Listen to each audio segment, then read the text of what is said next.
Well, welcome everybody to another edition of UnBolted. I am MJ Bolt, your host, and with us today we have Ben Wick, our Spokane Valley City Council member who is running for re-election this year. Ben, thanks for being here. Hey, thanks for having me. Appreciate it, MJ. You bet. I was talking to Ben. This is the first time I've interviewed Ben. I've known Ben for quite a few years, and so I'm excited to interview you and help everyone else kind of get to know you and what you're about and why you continue to put yourself in the midst of politics in Spokane Valley by running for re-election. So this will be really good. And Ben is one of the Spokane GOP recommended candidates as well. He is the recommended candidate for position 4 on the city council.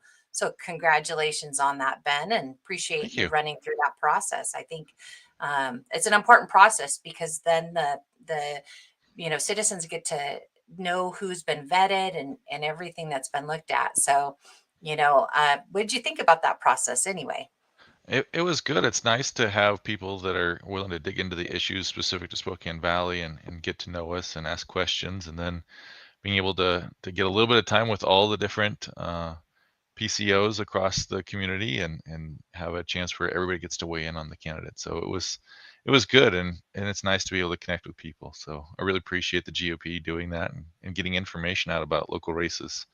Yeah, it's such an important year. And of course, it's not the presidential election year, it's not the midterms. And so a lot of people tend to forget about the cycle of elections. And yet, I think these are some of the most important races in elections because it's right here in your backyard. It's city councils, it's school boards. And I mean, this impacts us the most here as local citizen. Exactly. We're the ones that have the most direct impact on everybody's daily lives. So, absolutely. Well, good. Well, I'm thank you for going through that process, and yeah, I'm hopeful that we can, people will engage with that process more and pay attention because we really do our homework.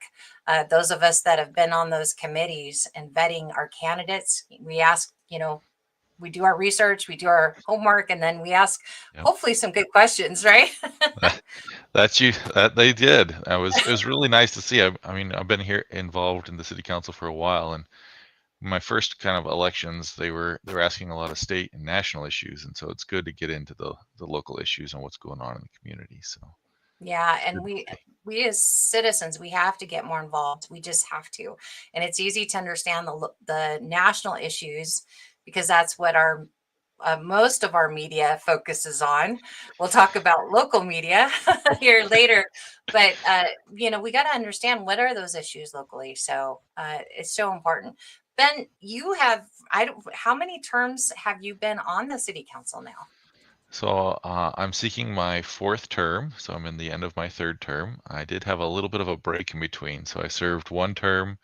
I had 2 years off the council, and then I'm back on for 2 more terms. And so, Okay. yeah, Okay. That's awesome. Well, tell everybody about yourself. I know a little bit about you, but I want everybody else to know about yeah, yourself, your background, and why you are running again for this position, maybe why you ran in the first place, and what motivates you to continue to serve like this. sure. So I'm actually a fourth generation Spokane Valleyite. So my great grandfather came here actually before the state formed. He had a dairy farm where Sprague and I-90 is now. So before the freeway went in, he lost Wow. that during the Great Depression. And so they moved kind of back out to Freeman, Rockford area before returning to Spokane Valley. My grandfather actually started Spokane Recycling, and so he was the one that kind of started the recycling effort back in those days. He also had an insurance company for a while. He built homes. So there's actually a Wick Street in Spokane Valley, Well, I which did was not my know that. grandfather's development. Yeah, I know. I always like to go doorbelling Wick Street, since I have. And so, yeah, so my dad was on the school board, so I went to East Valley High School, graduated from there as a Knight, went on to Eastern Washington University, so I got a degree in computer science. Actually, my involvement started in high school. And so when I was 18, I was kind of reading through the paper and kind of going, why do we call ourselves Spokane? I mean, Spokane seems like it's got some crazy things going on at the time, and it's like, why we're not part of the city of Spokane? Why do we? And happened to read the newspaper at the time, and my parents and grandparents handed me this article where they were talking about incorporation and forming the city. And so I went to a meeting with then Ed Mertens and Dr. Rudy, and so it was that coalition was put together by the Chamber, the Local Government Affairs, the Spokane Valley Business Association with Terry Lynch, and Ed Mertens, the Community Action Committee. And so I kind of got involved. I did a lot of signature gathering for that effort and worked with them for numerous times. And we were able to get it all the way through and form the city back in 2003. So I was able to do a lot of effort into that. I actually ran for city council the first time back when I was 18. And it was an interesting, there were 52 candidates that year.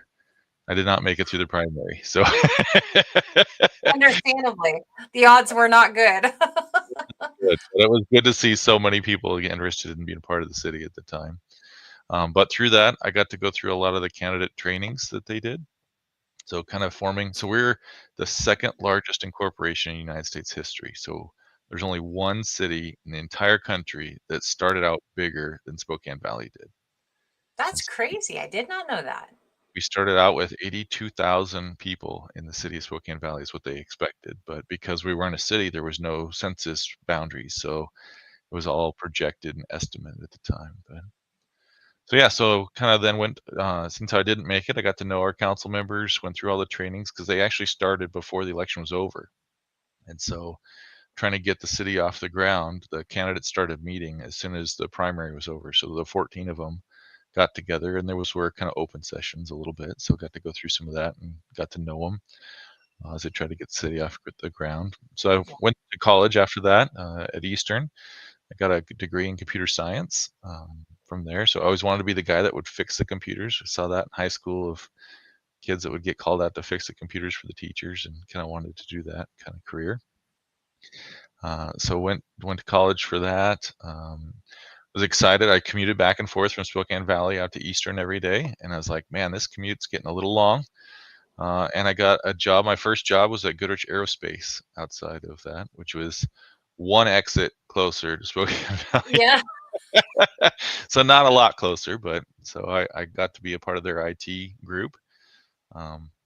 Spent about 10 years there, kind of growing through different roles. At the end, I was kind of the IT team lead for their carbon operation. So they make out there, it's not Goodrich Corp Aerospace anymore. It's Collins Aerospace now. Okay. But yeah, so they make the airplane brake pads here in Spokane. And they have two other sister facilities that I was kind of responsible for. So Pueblo, Colorado, and Santa Fe Springs, California. So got to do a lot of that. Kind of grew up in the lean manufacturing world. So identifying waste, kind of find process improvements. I was the first IT person that really kind of jumped into that. And so Wow. I traveled around the country a little bit doing that for a lot of their different facilities. Um, Ultimately, Goodrich Corporation got bought out by United Technologies, and they focused on offshoring a lot of IT. When I was left, I was the one of two people left in the United States responsible for all manufacturing floor software applications in the country. So 25,000 facilities. And I said, Wow. how do you do that much work? And they're like, well, we don't want you to do the work. We want you to hire a consulting company out of the country to do the work, as they shifted everything off. And it's like, that's not for me.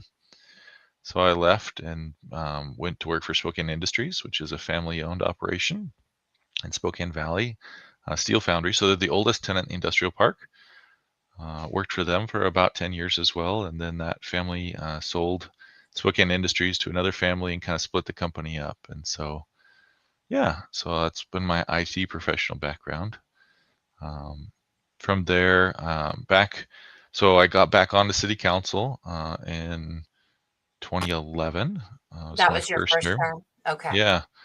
So kind of got involved again, just looking at how much opportunity we have, really wanting to dive in to focus on transportation, kind of the bridge in the valley concept, really wanting to continue to to reinforce those efforts and get the grade separation project. So kind of taking the roadways off of the railroad tracks. So kind of what we did at Argonne and Trent, that the county did before the city formed, but wanting to do that. And there's a whole plan.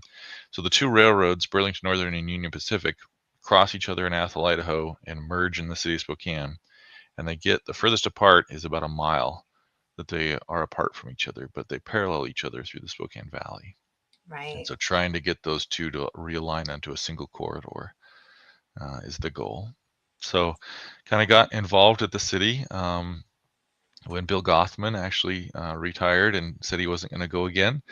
And so I was working with Bill, got to know him very well, and he endorsed me for taking his spot on the city council, and barely made it through in my first election, but got in there and served for my 4 years on the council with that, and got up and was challenged by another council member at the re-election point, and lost by 48 votes. I think I Yeah, lost every by. vote matter. Every vote Every vote counts, does right? matter, exactly. Wow, And that 48. year there was no interviews, there was no candidate forums, nobody did anything for local candidates. Wow. And so it was just really rough going, gosh, I know there's big changes coming because I was the swing kind of vote on the city council. And and so it's like, gosh, how do we get the word out about what's going on at City Hall? How do we get more engagement? And so I was on my way to the last, so I served on the SNAP board while I was on the city council, Spokane Neighborhood Action Partners. And I couldn't be on their board anymore once I was an elected official. So I was going to their last board meeting before my term ended. And Craig Howard at the time worked for them. And he says, the Liberty Lake and Valley paper are going to close because the current owner doesn't want to do it anymore. And I said, well, I'm an IT guy, right? I'm engineering, math. English was not my forte. But he says, well, you should talk to him and see. And that's like, okay, well, I'll go home and talk to my wife. And so I went home and talked to Danica, and it was my wife, and thought she was going to just laugh at me about buying a newspaper, since so. And she said, why don't you go talk to Josh? And so just kind of prayed about it and really looked into it. And 2 weeks later, we announced that we were buying the newspaper and changed it from last edition to new owners. Wow. And And so so, that yeah, was the Liberty Lake Splash. And was it the Current at the time, or it was it? was. It's the Okay. Liberty Lake Splash and the Spokane Valley Current. So there are two monthly newspapers or news magazines now. Um, and so, yeah, so we bought those and went from being on the dais to reporting on city council. And Yeah. so And that was what year, Ben? that was 2015. All Yeah, right. 2015, So if you January don't know 2015. about the Liberty Lake Splash or the Spokane Valley Current, you should, right? You totally should. Absolutely. And if not, look into it. But here's your owner, Ben and Danica. So good. Yeah, it's been a great resource. I've always been super impressed Well, with thank you. how you report local information and, about local happenings and local citizens as well. It's been very impressive. Yeah, we've been trying to focus on that hyper local. So we try to make sure everything has a local connection, doing nonprofits or community members, high school sports, right? None of the professional sports, but what's going on in the high schools. So Yeah. it's been a lot of fun. Yeah, for sure. So that leads you to then what your next running Yeah, for? so then 2 years later, trying to find people to run for city council and couldn't find a lot of people to step forward. So my wife said to me, "You either let us move or get back involved again." So I put my name forward and won re-election. So I got on the council, and then in 2020, little did I know that there would be a pandemic 3 months later, but I became the mayor, and so I served as the mayor for the city for 2020 and 2021. I just Yeah, happened. during some very interesting years, I'm Very sure. interesting years, and I happen to be the chair of the regional board of health as well. So I was the health board chair and mayor for the city as we entered the pandemic and made it through the pandemic. So some long days there, but as I said, all the work, but none of the fun, because I didn't get to cut any ribbons or do any of that side of it. But Yeah. it was some challenging times. Yeah. Oh, I bet. And I'm sure you heard from a lot of people about how they felt about, good, bad, and otherwise about some of the policies and things. I mean, it was just had to have been a crazy time for you. It was. Well, it was strangest time because we'd all get together and we tried to be united. So I got all the mayors together and we all stood together with our health officer at the time and said, "My gosh," and this one just rings true to my mind. Of we said, "Okay, we're not going to close the schools. We're going to keep kids in school." And so we all stood together up there at the press conference next to our health officer and said, "We're not going to close the schools. We have this going on in the community, but we're not going to close schools." We didn't even get off the stage before the governor went on and closed the schools. And it's like, of all that, we coordinated with everybody. We're trying to keep it all together, and we don't even get off stage before the governor overruled us. And so it's like, man. So yeah, it was interesting times trying to keep the communication channels and keep decision makers and keep the communication going and trying to make what's best for our community. Yeah. So And that's why it is so important to be involved in local politics and local governance, because so much, it's almost kind of like what you're talking about with the IT work. It's like they took it offshore. I mean, they kind of punt a lot of the policies have, caused a lot of the governance to go to the state, including schools, right? yeah, Including cities, unfortunately, and that's been legislated, correct? yeah, uh, and they're taking more and more power, so that here you had, it sounds like a consortium of local leaders that agreed, let's keep this local, let's not close schools, and yet you were trumped, for less lack of a better word, by yeah, the state. yeah. And we were even included them in the part of this conversation, but they still went ahead and preempted Yeah. us. But Yeah. Wow. Very so interesting. And so let's see. So you've been settled down probably a little bit the last few years. yeah, last few years, I got on. So I'm also the city. So I'm on the board for the Association of City Councils. So I serve as the Eastern region, so east of the Cascades, all large cities over 5,000 in population. So now we have a city of, we're actually the eighth largest city in the state, but I represent all cities over 5,000. We have about 110,000 right now as Spokane Valley. So Okay. on the larger side, but I represent all those cities to the association. And I also serve as one of the two city reps for the state's Freight Mobility Strategic Investment Board. So kind of directing state resources towards advancing road projects that help impact the movement of freight or lessen the impacts of the freight movements on communities. So Gotcha. yeah. Now, are there other boards or organizations that you serve on as a representative from the council? Yes, so I also serve as representing all cities in the state on the Municipal Service and Research Center board. I'm actually their vice president right now, so kind of going through the chair of that organization, and that's an independent organization that can answer questions for all local officials. So it's kind of a nonprofit, but we also do the small works roster to try and help provide efficiencies for local governments as well. So any city council member across the state can ask them questions. And so we have a whole bank of attorneys that provide independent advice and education for local government officials. So yeah, so I serve on that board as well. And then I've been in the local community, I've been the president of the Spokane Valley Kiwanis Club for 3 years now. I just recently, so now I'm technically past chair. I just Okay. handed off to the next president on October 1st, and so, but yeah, I've been heavily involved with that organization as well. So And they're very involved in the community. I know we've done some neat projects. So, I've seen them throughout the years as well. So very yeah, good. Well, you're very involved, and it's pretty neat, Ben, that you have such a root in the history of the valley itself. I mean, from when you were in high school, helping yeah, to get the city incorporated. That's pretty amazing. I didn't realize that. yeah. It's been fun. It was interesting. So my grandfather, who had developed the Wick Street and started the recycling plant and other things, he at his funeral service, one of his friends handed me the paperwork where he filed for the incorporation effort back in the 40s. And Oh, so it was interesting to see kind of the evolution because there were so many different attempts to try and form the city of Spokane Valley, but you had to see that history of he was one of the signers back in the 40s to try and form the city. But Wow. Yeah. Yeah. So if anyone wants to talk about why Spokane Valley and its roots, come talk to you, right? That's pretty amazing. So Ben, what is your vision for the city of Spokane Valley?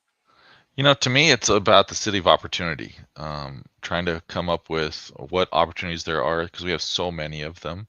We're really kind of trying to support our business community. So we have not taken any tax increases in the Spokane Valley or for property tax increases in 16 years. So we haven't even taken 1%. We've focused on growing the economy. And so that way, kind of that rising tide raises all boats. That's how we've been funding the city. We also have a very big emphasis on pay as you go. We have virtually no debt as the city goes, so there's no bond payments. We all live on the means that we get each year. But we should be taking a little more proactive approach at that. So we've been trying to put more money in. So we know on, let's say, our infrastructure, right, for roads. Every dollar we invest today in maintenance and preservation, we save up to $8 in the future from having to rebuild the road. And so it's trying to make more of those strategic investments around. We've been very successful at leveraging our dollars. We've been advancing these grade separation projects, which is where we take the road above or below the railroads. We're building Pines right now. I don't know if anybody's driven by that lately, but that one's a great success, and we're going to see that come to fruition here very shortly. We built Barker. We took Barker up and over the freeway, or the Trent there, and the railroad tracks. These are $40 million projects. Yeah. 80% of that, though, is us returning your tax dollars back to our community. So 80% of that is coming from the federal and state governments to match the local monies coming in. Wow. And so it's been great to kind of continue to advocate and get those projects going. Yeah, for sure. Ben, and you have an opponent in this race, so you are campaigning. Yep. Why should people vote for you over your opponent? I'm just focusing it back on me. So me, I have that big philosophy of low taxes, not doing tax increases, trying to invest in our infrastructure, pay as you go, no debt philosophy, and open door. I'm out there in the community. Love to hear from people. If you have any other ideas or suggestions, love to hear from that as well. And about trying to just make sure that we're focused on our local community. Yeah. Yeah, so important. And it's unique too because we're still in Washington, but we live right on the border. And so keeping it right of Yep. Idaho, so keeping it people incentivized to do business in Spokane Valley is a unique dilemma, a challenge, opportunity. Do you want to talk about that? Exactly right. Well, I mean, it definitely presents some challenge. It's a little frustrating sometimes to see some of the bigger stores kind of move over to Idaho, and we get it, but we try to be as business friendly as we can, given that some of the challenges that we have. So we've been focusing a lot on permitting and how do we be more efficient and friendly as a permitting environment for doing construction projects in Spokane Valley. How do we help do some of the analysis and just kind of bring our A game to customer service in that. And we've gained a lot of um, of notoriety because of our permitting system. We have one of the most efficient permitting systems in the region, if not the state. And so we help do a lot of business expansion. We had in the actually last month, some of our reports came back where we permitted more value in that month than our 5-year average. So no single month in the last 5 years have we permitted as much value as we did. I think it was like Wow. $120 million in valuation in 1 month. And so it was significant. Our 5-year average is about 25 million a month. And we did Wow. 120 million. So And that there means was that more business is coming into the community? more construction is coming in. So businesses and residential kind of combined in that. Yeah. No singular project was really stuck out in that. So it's just a number Wow. of projects happening and coming. So Yeah, that's good a to see. very positive statistic. I had not heard that. So and surprising, quite honestly, with everything that's going on in our state right now. It's very. I think that's really important for people to understand. Yes, the state politics or maybe even the national politics tend to dominate. Again, the news. But here, right here, where we live, what's happening? And that's what's truly affecting us, here in our backyard, right? And we need Absolutely. to probably, help spread that message so people understand. Just because you're hearing about what's going on in Seattle or state policies doesn't mean it's all negatively impacting Yeah. us right here, right? Exactly. Well, we've actually, so kind of the state. So one of the other areas that we've been focusing on a lot more, and I'm on our city's public safety committee as well, but we looked at the number of officers that we have for police officers. How do we compare?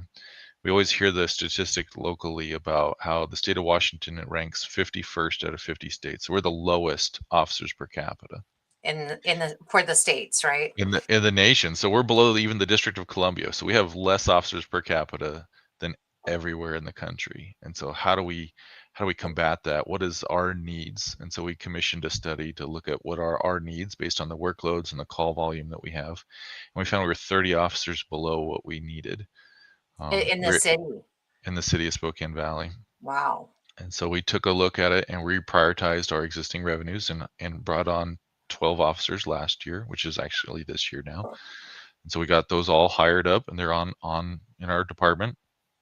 And then we went forward to the public for a public safety sales tax initiative, which passed. And so we're looking to add another 10 officers next year into that. So we'll have 20 plus new officers for Spokane Valley just to increase the level of service in Spokane Valley, which is great. Yeah. We've seen a lot of benefits from that already. Kind of strategic investments we've been making to try and grow the economy to sustain that. We've looked a lot about youth sports. And so I don't know if you've been following what's happening in youth sports in Spokane Valley.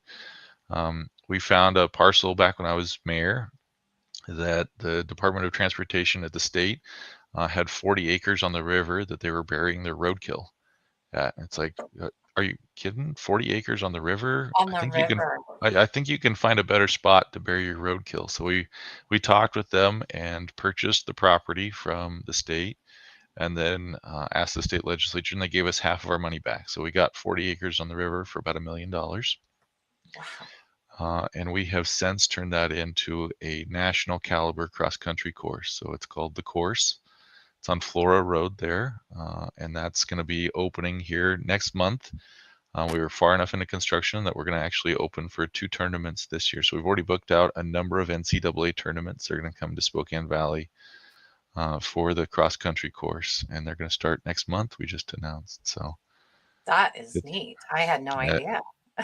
and we had that going on, and then we purchased another property that DOT had on Sullivan, kind of north of Sullivan Park, from the dance hall and the RC racetrack there. Yep. And we have a private donor that has come forward wanting to build a $44 million ice complex for ice skating complex, so hockey. And Wow. so Right here in Spokane Valley. That's right here exciting. in Spokane Valley at no cost to the taxpayer.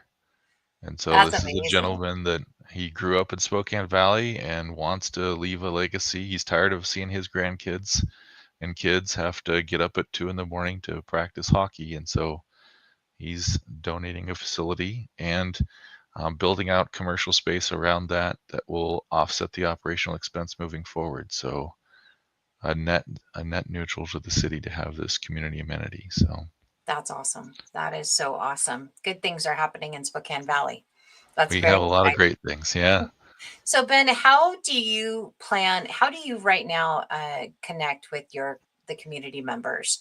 It's of course important when you're running a race and you're campaigning and you're trying to get every vote.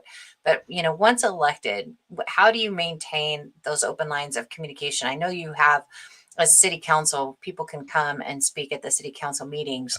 But that's, somewhat intimidating for some or somewhat formal.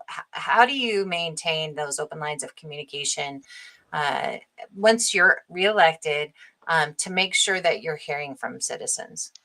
We tried a number of different things. So we have public comment period, any council meeting, if anybody wants to talk. We actually do it at the beginning and the end in case something comes up for somebody to be able to talk during a council meeting. And we meet every Yeah. Tuesday. Just But just want to point out a difference between Spokane and Spokane Valley, by the way. That's a big difference right there. yep. Thank you for And doing so that.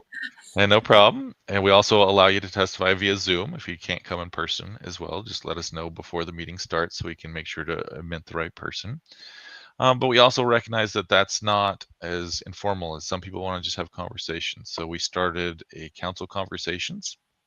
So once a month, the hour before the council meeting, you can come down to City Hall. We have a number of our directors there, and all of our council members are typically there, that you can come up and just have individual conversations about any topic you want. We try to rotate through to kind of highlight some different topics that we're talking about or coming up on our agendas, but that's an informal period that people can talk to us at as well.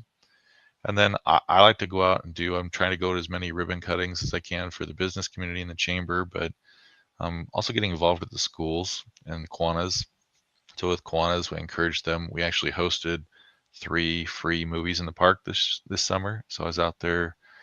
We bought the equipment and got Kiwanis to do it. So again, no net expense to the city, but just community members being able to kind of enjoy the different aspects of our city. So I'm out there trying to do at least one service project every month with Kiwanis. So That's awesome. That's yeah, awesome. Yeah, that's important to maintain those open lines and be out there for people to, approach you and maybe share their thoughts, always hopefully in a civil manner. I know people can get frustrated, but oh yeah, we have our city council members that are working very hard to try to, figure out those sweet spot, if you will, to use a golf term, right? Figure out the right exactly. policies that will work Yep. for everybody. Final comments, Ben. Anything else that you want to make sure people know about you or your policies, your priorities, are the things that are important to you? For me, again, it's kind of coming back down to the infrastructure. So trying to prioritize our streets and infrastructure investments, going after that preservation and maintenance dollars, and continuing to enhance our public safety. Maybe there's some technology enhancements that we're continuing to start to look at. Civility leadership and maintaining our fiscal responsibility is kind of my platform. Also, open door policy. Feel free to email me. I mean, campaign related questions, you can email me at ben@reelectbenwick.org. Or Okay. if it's city council stuff, feel free to email us at the council as well. You can email all of your city council members by going citycouncil@SpokaneValleyWA.gov. Or if you want to reach out to me individually as a council person, it's bwick@SpokaneValleyWA.gov. Love Awesome. to hear And from you. yes, you need to reach out. How is participation at your meetings, your council meetings now? Oh, it depends on the topic. When we were talking about this new hockey ice rink, we had the room was packed, and so we had a lot of kids and everybody there. But I mean, we don't get too many visitors typically, so we probably have a standard 5 or 6 that come every week, but And, not great. and tell everybody when your meetings are. So sorry, we meet every Tuesday at 6 p.m. at City Hall, which is there on Sprague and just west of University. So Right, right. yeah, 6 p.m. every Tuesday. So 8 days until ballots drop. And of course, we get our ballots a few weeks ahead. So yeah, probably the end of next week, we're looking at ballots dropping and 27 days until the general election, November 4th. So it's coming right up. So, it once is. you get your ballots, don't just stick them in a pile. Don't vote by mail. Take them into the drop box or take them downtown, holler at any of us Spokane if you Valley. So in Spokane Valley, that you can. we dedicated Center Place, and so Center Place has you can actually even if you haven't registered to vote, you can go into Center Place, register to vote, and get a ballot there on election day. Oh, that's good to know. So I forgot about that. And then there's a few so is that a Dropbox area as well, Center yep, Place now? there's a drive-through drop box there at the senior center part at Center Okay. Place, as well as you can do to any of the Spokane Valley libraries have the drop boxes as well. Right, So up right. till 8 o'clock. Up till 8 o'clock on November 4th. So you have no excuse not to vote. Now you know the candidates.